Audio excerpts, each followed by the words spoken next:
আমাদের এই কর্মসূচি সরকারের কর্মসূচির সাথে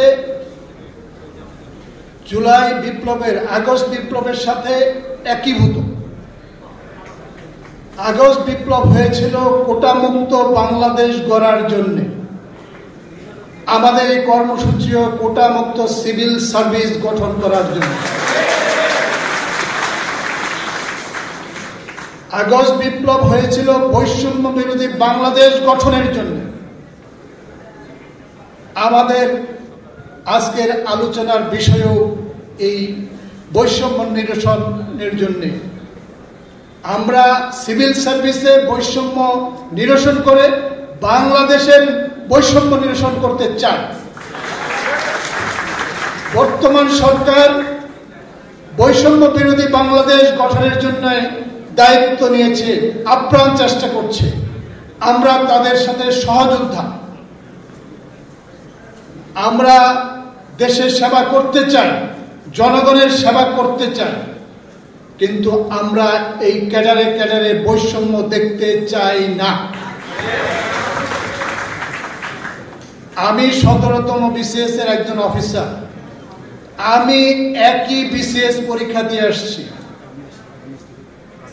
আমি 4th গ্রেডে থাকবো আর ওনারা 2nd গ্রেডে, প্রথম গ্রেডে যাওয়ার জন্য আতিপাতি করতেছে। এইটা বৈষম্য বিরোধী বাংলাদেশের চিত্র হতে পারে না। প্রত্যেকটা ক্যাডারে সমান সুযোগ থাকতে হবে। ব্যাচ ভিত্তিক প্রমোশন নিশ্চিত করতে হবে। ব্যাচ ভিত্তিক প্রমোশন নিশ্চিত করেন। ডিএস বলে আমার সহকর্মী একজন যাবে না। আমার যে সিনিয়র বড় ভাই, উনি 2nd গ্রেড, উনি তো সিনিয়র সচিবের গ্রেড পাওয়ার কথা। এই যে বৈষম্যটা ওনার কর্মস্পৃহা নষ্ট করে দিয়েছে। ওনার কাছ থেকে আরো অনেক বেশি জাতি সেবা পেত। আমার সামনে যে আমার বিভিন্ন ক্যাডারের বন্ধুরা আছেন, তাদের এই বঞ্চনার কারণে, বৈষম্যের কারণে এই একটা বিশেষ ক্যাডার তাদেরকে বৈষম্য সৃষ্টি করে তাদের কর্মস্পৃহা নষ্ট করে ফেলেছে। এটা একদম চিরসত্য কথা। আপনি তাকে স্বাধীনতা দেন, তার প্রাপ্য ন্যায্য হিস্সা দেন, তার কাছ থেকে আরো দায়িত্ববান সেবা পাবেন। আমরা এই দেশের সেবা করতে প্রস্তুত। সিভিল সার্ভিসে এসেছি জনগণের সেবা করার জন্য, কিন্তু আমি বঞ্চনার শিকার হব। যেমন আমি একটা ব্যক্তিগতভাবে উদাহরণ দিই। আমার 27 বছর চাকরি, আমি একটাও বিদেশি ট্রেনিং পাইনি।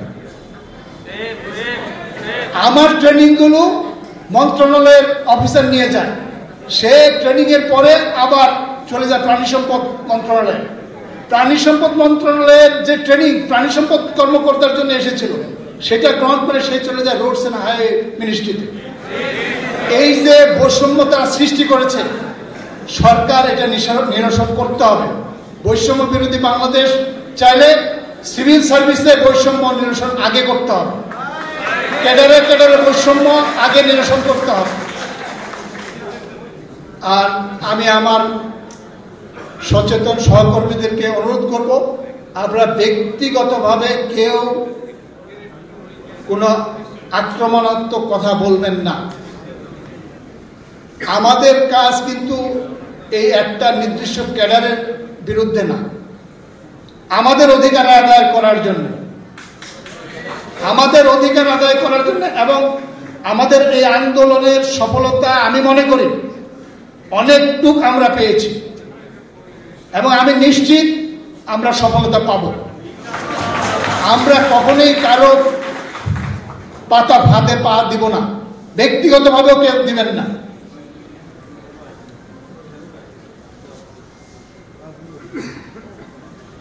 একজন বিশ্ববিদ্যালয়ের প্রফেসর 16 বছরের প্রফেসর হয়, কিন্তু ক্যাডার সার্ভিসে সাধারণ ক্যাডারের, এডুকেশন ক্যাডারের প্রফেসরের কেন হয় না?